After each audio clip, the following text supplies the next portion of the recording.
Mothusa Tautona o supile fa phatlalatso ya bojanala e ka godisa itsholelo.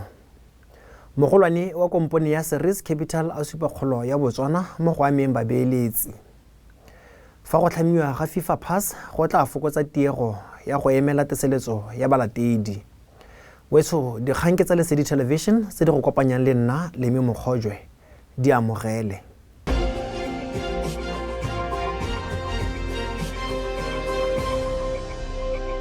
Tautona Ndabagalatlhe o rurufaditse maitlamo a puso a go phatlalatsa ditirelo fa a ne a bula semmusopitso ya bojanala kwa toropong ya Francistown.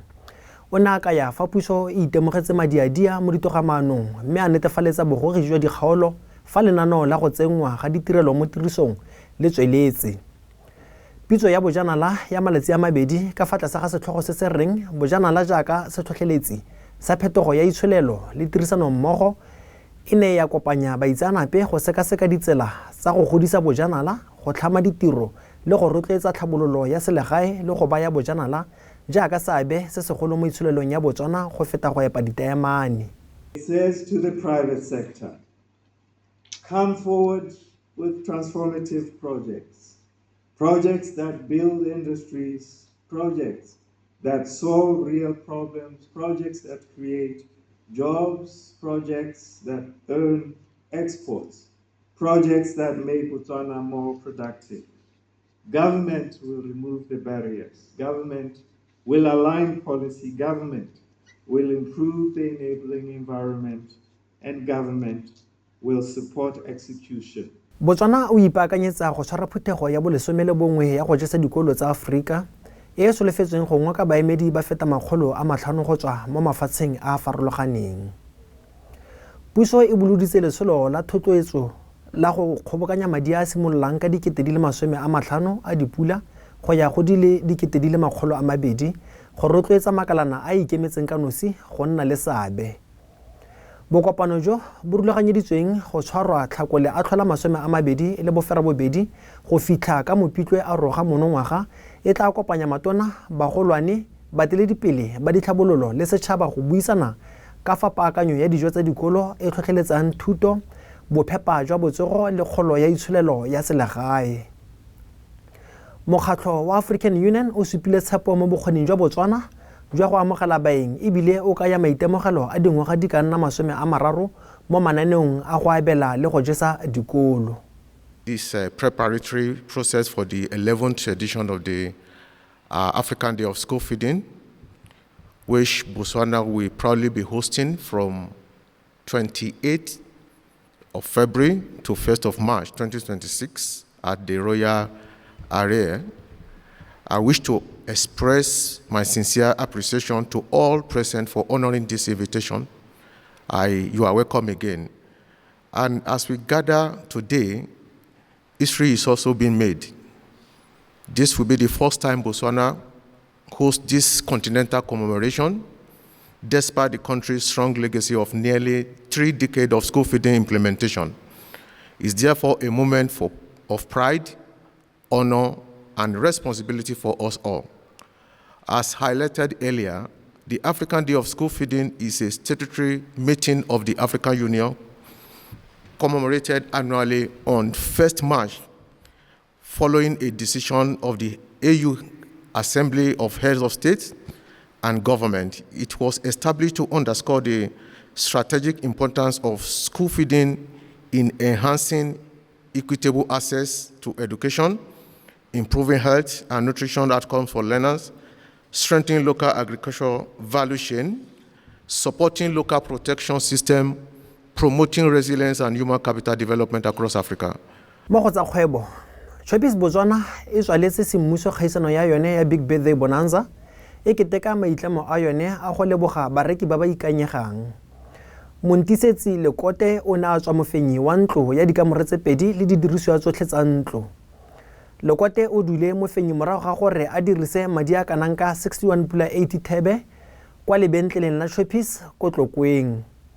Ntlo e kgabisitswe ke lebentlele la Fenmart e akaretsa tshireletso ya ngwaga e tlametsweng ke lephatana la tshireletso la Viper.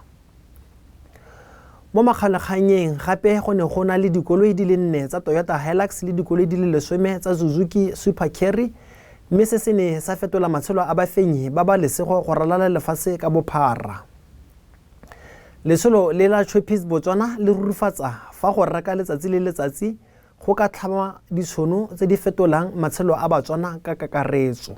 Go kaiwa fa Botswana e ngwe ka kgatlhego ya dipeeletso ka baagi ba mafatshe a sele ba feta sekete ba ikwadiseditse mo lenaneong la dipeeletso la Botswana. Mogolwane wa Ceres Capital Re Elvis Ditsabatho o tlhalositse fa maiteko a kopanya matlole le tlhabololo ya bokgoni maranyane le dikgaolo tse di tsepameng mo temothuong, tlhokomelo ya boitekanelo le tlhagiso go rotloetsa go itlhamela ditiro le go farologanya itsholelo. To put that simply, our idea is to build smart cities that startups can build capacity for. So whatever makes the city smart, startups locally can actually build capacity to actually improve or impact those areas across a variety of industries, as I gave before. So our passion is similar to Philips. We partner in impact innovation and capital positions that are sustainable for economic change. And we believe that we're at the anchor of strategically aligning ourselves with the government initiative to be able to diversify from what has been driving our economy to what could drive our economy. Earlier on, I spoke about the eminent CBI programs, or the Citizenship and Investment Programs, and how we're looking to leverage that or have startups build solutions for these foreign nationals who are looking to come into Botswana. And by the way, there's quite a lot of interest into the CBI program. So far, there's 1,000+ foreign nationals that have registered for this program. And it's designed as well to actually, in a sense, impact Botswana lives. It's called the Botswana Impact Investment Program. Go tsa mafatshe a sele, mohumagadi wa moeteledipele wa kganetso wa Uganda Bobi Wine a re maswale a na tlhasela ka dikgoka ba bo ba mo tshosetsa ka go mosupa ka ditlhobolo kwa legaeng la bone kwa Kampala fa ba ne ba le mo patlong ya ga Bobi Wine. Mme Barbara Itungu Kayagulanyi o buile se fa le mo ntlwaneng ya gagwe ya bookelo mme a tlhalosa fa go phuruphutsiwa mo go simolotswe ka mogala wa ga Bobi Wine a neng a o tlogetse. Bobi Wine o na kaya fa morago ga seo makgolokgolo a masole a na tsena mo ntlong a thuba dithoto le go tlhasela mosadi wa gagwe. Bobi Wine o na a iphitlha morago ga ditlhopho tsa beke e fetileng tse di neng di ganetsanwa ka go atolosa puso ya ga Tautona Yoweri Museveni go ya kwa pakeng ya bosupa. Sesole se bolela fa baemanokeng ba kganetso ba le bantsi ba bolailwe mme ba le diketekete ba tshwere fa e sale go tlhophiwa. UN e tlhagisitse matshwenyego ka kgatelelo e e dirilweng morago ga ditlhopho mme ya kopa gore ditshwanelo tsa batho di tlotliwe. Mo go tsa metshameko, balatedi ba ba mo dithulaganyong tsa go ya go bogela sejana sa lefatshe sa FIFA sa monongwaga kwa America, Canada le Mexico ba tla tswelwa molemo ke thulaganyo e ntšhwa ya FIFA Pass e e diretsweng go fokotsa ditiego tsa go abiwa ga diteseletso. Tsamaiso e tla letla balatedi go tswa kwa mafatsheng a sele go ikopela le go fiwa diteseletso ka bofefo. Le fa e sa netefatse kamogelo ya diteseletso tseo, bodiredi jwa Amerika jwa re bontsi jwa ba ba ikopelang ditiro jaanong bo ka bona dipotsolotso mo malatsing a le 60.